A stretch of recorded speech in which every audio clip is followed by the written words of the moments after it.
نحمده ونصلي على رسوله الكريم أما بعد فأعوذ بالله من الشيطان الرجيم بسم الله الرحمن الرحيم وأطيعوا الله وأطيعوا الرسول صدق الله العظيم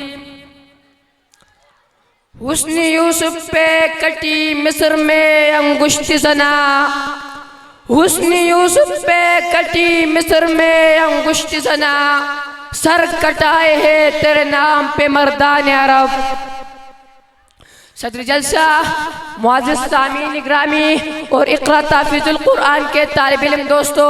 السلام علیکم ورحمۃ اللہ وبرکاتہ۔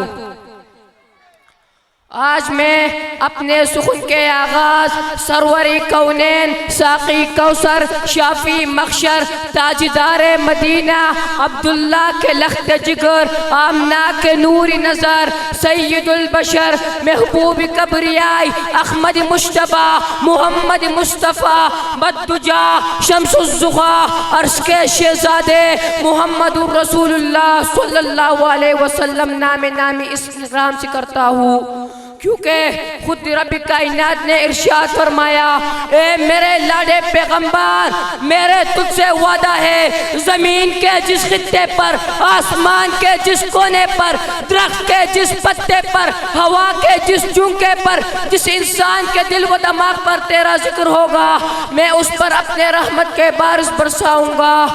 کیونکہ انہوں نے خلق کر کے نازا ہوا خود ہی دست گزر، انہوں نے خلق کر کے نازا ہوا خود ہی دست گزر۔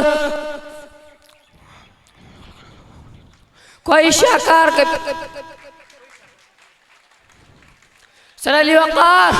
کائنات خود بھی امین و سلامتی میں کامل ہے، بلکہ حضور صلی اللہ علیہ وسلم نے خلق عظیم و افضل گزر اور رحمت امین کا ہی تو فرمان ہے کہ ان کے جانی دشمن ان کے جانثار بن گئے، پھر دیکھی دے ہزاروں میلی مربع پر عظمت خداوندی کا پرچم لہرانے لگا اور عالم نور چمکانے لگا۔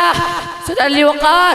اگر میرے نبی نے بت توڑنے کے کردار کی بجائے تلوار کا سہارا لیتا تو یہ دنیا ہمیشہ کفر و ذلت میں اور ظلم و جہالت میں ڈوبی رہتی، انسانیت اپنی دشمن کا بھی دوست بنتا۔ تو پھر دیکھو خطاب کے بیٹے عمر کے جو ہاتھ میں تلوار لے آئے اور دین قوت لے پڑتے،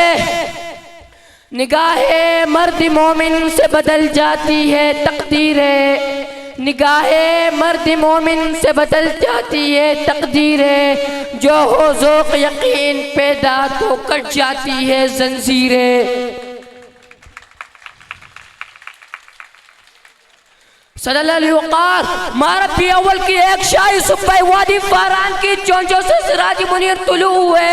اودئی امن و سلامتی کا نور پہ اٹھا کہ جس کے چکا چونن سے عرض و سخا جگمگا اٹھے، تو آسمان نے کہا میرا مالک آ گیا، زمین نے کہا میرا رونق آ گیا، بے سہاروں نے کہا میرا سہارا مل گیا، نبیوں نے کہا میرا امام آ گیا، غلاموں نے کہا میرا آقا آ گیا، رحمت خداوندی نے کہا مجھے رحمت العالمین مل گیا۔